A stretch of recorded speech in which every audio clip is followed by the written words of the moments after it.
Section number 36 right of private defence against act of a person of unsound mind etcetera.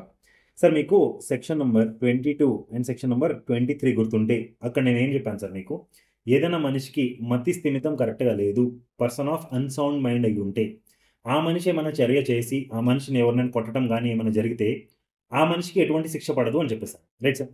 అలానే section number 23 మీకు గుర్తుంటే intoxication గురించి మాట్లాడుకున్నాం. అంటే ఎవరైనా తప్పుగా వేరే మనిషికి మత్తు ఎక్కిస్తే అండ్ ఆ మత్తులో ఆ మనిషి ఏమైనా యాక్టివిటీ చేస్తే అది ఆఫెన్స్ కేటగిరీకి రాదు, జనరల్ ఎక్సెప్షన్స్లో ఫాలో అవుతుంది, మినహాయింపు ఉంటుంది అని మనం డిస్కస్ చేసుకున్నాం. చలో ఓకే, ఇప్పుడు ఈ సినారియోలో చూడండి సార్. ఈ మనిషి పిచ్చోడు, రైట్ సార్, పిచ్చోడు. ఈ పిచ్చోడు వేరే వ్యక్తిని కొడితే, రైట్ సార్, ఈ మనిషికి ఆఫెన్స్ కిందకి శిక్ష పడదు. ఓకే, మరి ఈ మనిషిని తోటి ఈ మనిషి కాపాడుకోవటానికి తనను ఓన్గా ఆత్మరక్షణ చేయడానికి ఈ మనిషిని కొట్టొచ్చా? The answer is yes. ఈ మనిషి ఏదైనా జనరల్ మనిషి కొడితే ఎలాగైతే ఆ మనిషిని కాపాడుకోవచ్చో, ఇన్ ద సేమ్ సెన్స్ ఎవడైనా పిచ్చోడు కూడా కొట్టినప్పుడైతే ఆ మనిషి కాపాడుకోవచ్చు, ఎటువంటి తప్పు కాదు. సో తింది తప్పు కాదు, ఇక్కడ తింది కూడా తప్పు కాదు. అలానే ఇక్కడ ఎవరైనా ఇంటాక్సికేషన్ అంటే ఎవరైనా జబరంగా అంటే జబర్దస్తిగా ఏమన్నా మత్తెక్కించినట్టయితే ఆ మనిషి ఏమైనా కొట్టడానికి ట్రై చేస్తుంటే ఆ మనిషికి ఎట్లాగైతే ఆఫెన్స్ కింద ట్రీట్మెంట్ ఉండదో అలానే సేమ్ ఇప్పుడు ఫర్ ఎగ్జాంపుల్ నన్ను కొట్టడానికి వస్తున్నారంటే నేను కూడా నా ఆత్మరక్షణ కోసం చర్య తీసుకోవచ్చు, ఎటువంటి తప్పు కాదు. నా this the funniest example sir. ఒకసారి మీకు ప్రాక్టికల్ ఎగ్జాంపుల్ చెప్తాను. So in 2023 I use to stay at my sister's house sir. So జనరల్గా whenever I use to travel in bike, so నా దగ్గర ఇలాంటి ఒక మాస్క్ ఉంటుంది సార్. If you see this mask, జనరల్గా నేను వేసుకున్నట్టయితే ఒక మనిషి, right sir, I will show you after wearing this. ఇప్పుడు చూడండి సార్, ఇది వేసుకుంటే జనరల్గా ఏదన్నా వ్యక్తి చూసినోడు ఏమనుకుంటాడు సార్? చూసినోడు ఏమనుకుంటాడంటే ఇదిగో ఈ మనిషి దొంగతనం చేసే ఉద్దేశంతో వచ్చాడు అనుకుంటాడు, రైట్ సార్. బట్ మీరు లాజికలీ ఆలోచిస్తే నేను బైక్ మీద ట్రావెల్ చేసి, right sir, if I'm going to my sister's house, right sir, అక్కడ ఓనర్ కానీ నన్ను ఇలా చూసేసి తప్పుగా అర్థం చేసుకొని, రైట్ సార్, నన్ను పట్టుకొని కొట్టడం స్టార్ట్ చేశారు అనుకోండి.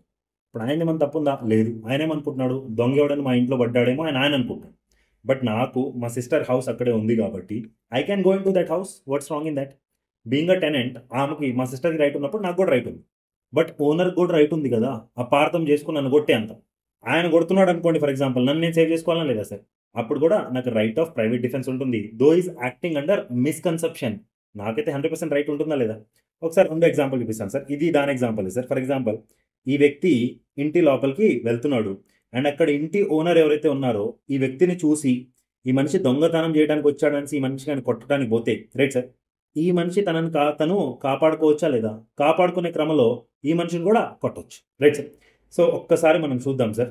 ఈ సెక్షన్ ఇన్ జనరల్గా ఏం చెప్తేస్తుందంటే ఎవరైనా పిచ్చోడు కానీ లేకపోతే ఎవరైనా మిస్కన్సెప్షన్ అంటే తప్పుగా అర్థం చేసుకొని కానీ మనిషిని కొట్టబోతే, ఏ మనిషిని అయితే కొట్టబోతున్నాడో తనకి ఆత్మరక్షణ కింద రైట్ ఆఫ్ ప్రైవేట్ డిఫెన్స్ ఉంటుంది అండ్ తను ఏమైనా చర్య చేస్తే అది ఆఫెన్స్ కేటగిరీ ట్రీట్ చేయకూడదు, ఎటువంటి శిక్ష పడదు ఈ మనిషికి, రైట్ సార్. ఒకసారి చదువుతాను సార్, చూడండి. When an act which would otherwise be a certain offense is not that offense by reason of the youth, the want of maturity of understanding, the unsoundness of mind, or the intoxication of the person doing that act, or by reason of any misconception on the part of that person, every person has the same right of private defense against that act which he would have if the act were that offense. Right sir. So ఈ section very సింపుల్గా ఏమవుతుందంటే జనరల్గా ఏదైనా వ్యక్తి మనల్ని కొట్టడానికి try చేస్తే మనము ఆత్మరక్షణ కోసం చేసుకుంటే తప్పు కాదు.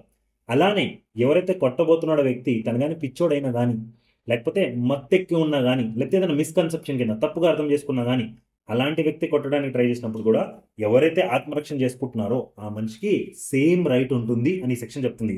ఈ రెండు ఇలిస్ట్రేషన్స్ ఇప్పుడే మీకు అర్థం చెప్పించాను. ఒకసారి చదువుతాను sir. Try to correlate the things, right sir. Z a person of unsound mind attempts to kill whom sir A. Z is guilty of no offence, ఎందుకంటే జెడ్ ఎవరు సార్? పిచ్చోడు కాబట్టి. But A has the same right of private defence which he would have if Z were sane. ఇప్పుడు A అనే వ్యక్తికి same right ఉంటుందా లేదా sir? పిచ్చోడైతే మాత్రం ఏంది, కొడితే దెబ్బ తగలదా ఏంది? కాపాడుకోవడానికి ట్రై చేయడంలో ఏం తప్పే ఉంది, right sir. Next, a enters by night a house which is legally entitle to enter. నా ఎగ్జాంపుల్ సార్, నేను మాస్క్ వేసుకొని మా సిస్టర్ ఇంటికి వెళ్ళాను, రైట్ సార్. నాకు లీగలీ రైట్ ఉందా ఎంటర్ అవడానికి? ఓఎస్ ఉంది, right sir. Z in good faith taking A for a house breaker attacks A, right sir. Z నా ఎగ్జాంపుల్లో ఎవరు సార్? House owner, right sir. తనేమనుకుంటున్నాడు, ఈ మనిషి బలవంతంగా దొంగతనం చేసే ఉద్దేశంతో లోపల దూరబడుతున్నాడు అనేసి ఆ మనిషి ఆపడానికి ట్రై చేయొచ్చా? ఓ ఎస్, తనకు కూడా రైట్ ఉంటుంది. By attacking A under this misconception commits no offence. So ఇక్కడ ఇంటి ఓనర్ ఎవరైతే ఉన్నారో తను కానీ ఆపడానికి ట్రై చేస్తే తిని తప్పు చేసినట్టు కాదు.